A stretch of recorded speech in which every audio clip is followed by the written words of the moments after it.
Bali, next natin ito. GBL na CA9000. Tama ba? GBL na CA9000 all the way from Tarlac. By the way, shoutout and then maraming salamat kay Bossing na pinagkatiwalaan tayo na gawin yung unit nila. Galing Tarlac pa ito pero kababayan ko rin to, kapwa ko na Ilonggo kapag pangasawa lang sa Tarlac. Ayan, GBL na CA9000. Dalawang unit ito. Yung isa ay Mikel na CA50. Mas mahaba. Susunod ko na lang yun. Sa ngayon, ito lang muna unahin natin. Ang issue nito kaya dinala rito sa atin ay matagal siya mag-on. Kung mapapansin nyo, okay, mamaya ipakita ko sa inyo pala. Matagal siya mag-on. Kumbaga, nag-on dito yung isang soft start pero basta ayaw. Pakita ko na lang sa inyo ha. Ito siya oh. Yan. GBL Class H Professional Power Amplifier CA9000. Ngayon, naka-plug sa may bulb yan ha. Pansinin nyo. On natin. Oh, naka-on na siya oh. Pero walang display. Pero kapag ibunutin mo to, tapos i-plug mo, oh, may marinig kang lumalagatik dito oh. Ba? Ibig sabihin, nagtitrigger yung isang relay, pero dito wala. Sabi ni Bossing, matagal daw minsan mabuhay. Ngayon, ito yung pagkabalaan natin. Sana magawa natin. GBL na CA9000, ito yung power supply nyo. 126, 84, 42, 0, 40, 42, 84, 126. Pure copper to, sigurado ako. Tapos meron siyang 16 na capacitor. And then, medyo SMD lang yung mga parts niya. Ngayon, dahil ganito yung sitwasyon, focus muna tayo dito sa may pinaka-soft start niya. Okay, dito muna tayo sa may soft start. Ngayon, kalasin ko muna itong front panel. Nakalas na natin yung front panel. Medyo kwan lang siya. Naiksi yung mga wire, kaya inangat natin. Kapag i-on mo, automatic, nagtitrigger naman ito eh. Ang problema, eto hindi. Tapos meron ako napansin, biak siya oh. Yung thermistor. Baka dito galing to. Biak. Ngayon, pansinin nyo ha, i-plug natin to.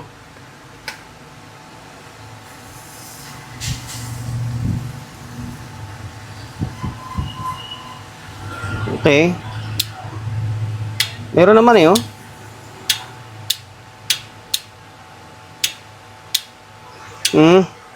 Palitan muna natin ito. Itong kanyo, thermistor oh. Baka dito galing to. Yung iba, double check ko ah. Ito isa lang. Parang isa lang naman na biak. Yung iba goods naman eh. Yung iba goods naman. Okay, tanggalin ko muna to, palitan natin.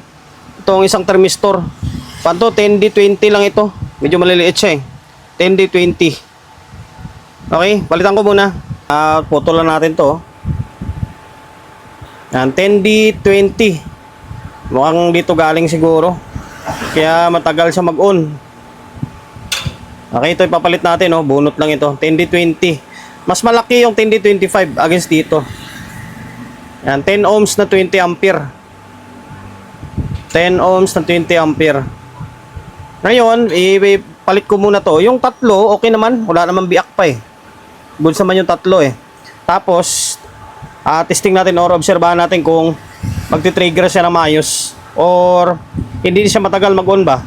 Ito na, naibalik ko na yung mga kable. Sa ngayon, ganito lang muna siya kasi obserbahan pa natin eh. In case na maging okay to, balak ko, palitan ko na lahat itong thermistor nito.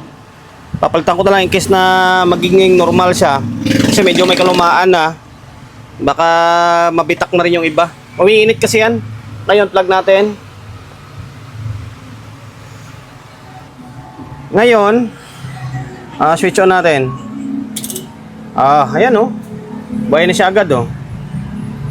Diba? Soft start nga lang.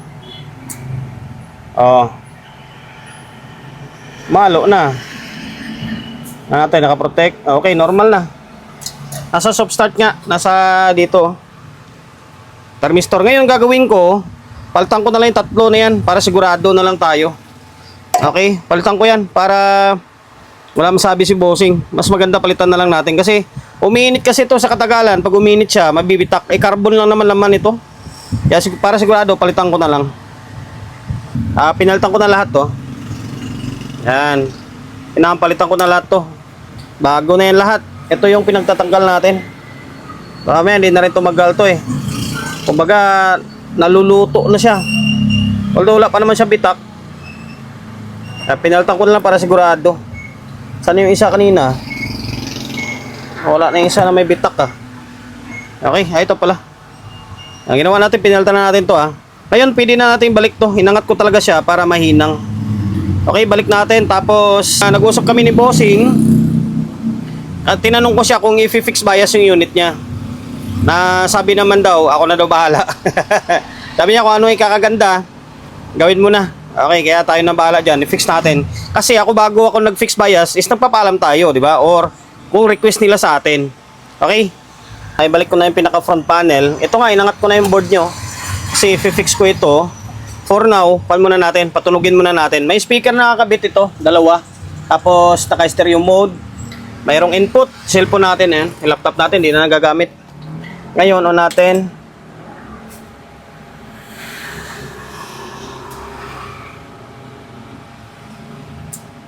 Okay, nag-trigger parehas. Medyo matagal lang yung delay niya. Parang sa CE series lang din, no? Ngayon,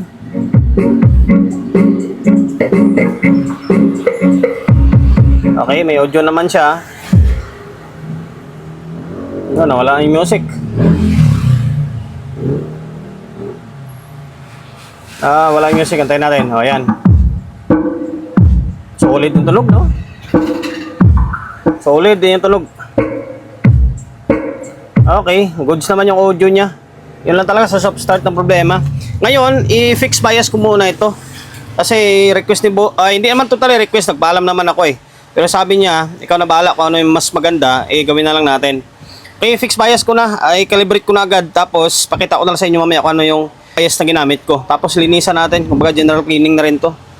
Nakalas ko na itong isang channel. Ang channel 1 muna ito. Okay, focus ka. Design nito ay parang sa mga CE lang din kasi nga CE din siya oh. C100 nakalagay no.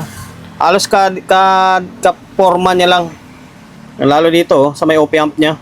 Ayun, ginamit natin bias ay ano, 1K tsaka 1.5. Yan, 1.5 tsaka 1K. Okay. Ngayon, binaba ko siya ng konti, mga nasa around 0.25 na lang ito. Maganda nga yung ganung bias eh, pag pang probinsya yung dating, tapos ginagamit sa event. Mas maganda yung medyo mababa na konti eh. Kung gusto nyo itaas, pwede nyo isagad nyo ng mga 2.7 yan. Yan, akin, ideal lang mamibigay ko ah. Ngayon, switch on. Sukat tayo ng voltage bias nya. Yung isa, naka-stack pa ito. Yung kabilang side, naka-stack pa yan. Ayun, naka-kulay dilaw oh. Para may reference ako na may pakita ko sa inyo na iba yung bias nya. Okay, dito. Baliktad, ano ba naman yan? Ayan siya, mga nasa 0.25 lang oh. Tapos itong isa, konti-konti lang oh. 0.26. Pwede na. Kung gusto nyo itaas yan, lagyan nyo ng 2.6, 2.7 yan eh. Pwede yan. Ngayon, na-fix ko na to. Siyempre, i-fix na rin natin yung kabila. Tapos, para matapos na tayo, papasadaan natin yung isang Mikel na C20. Kasi kung lang to, pinasingit lang. Kumbaga, pinauna sa akin to. Dahil, para maibalik to agad. Kasi layo din ng Tarlac. Naka-service sila. Na-fix ko na yan parehas ha. Okay, bali ito. Na-fix ko na ito parehas. Dalawang channel.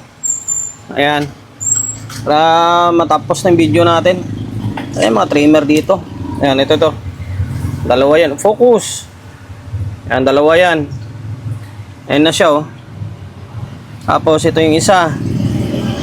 Okay, malinis na rin siya oh. Itong pressure natin. Ngayon, naka 220 na tayo. Ayan, naka 220. Okay, same pa rin setup. Nakakabit pa rin yung speaker natin.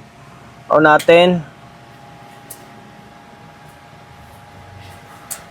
220 na tayo. Pwede yung birahin to. Medyo matagal lang yung delay nya. Pag nasa battle, talo ka nyan.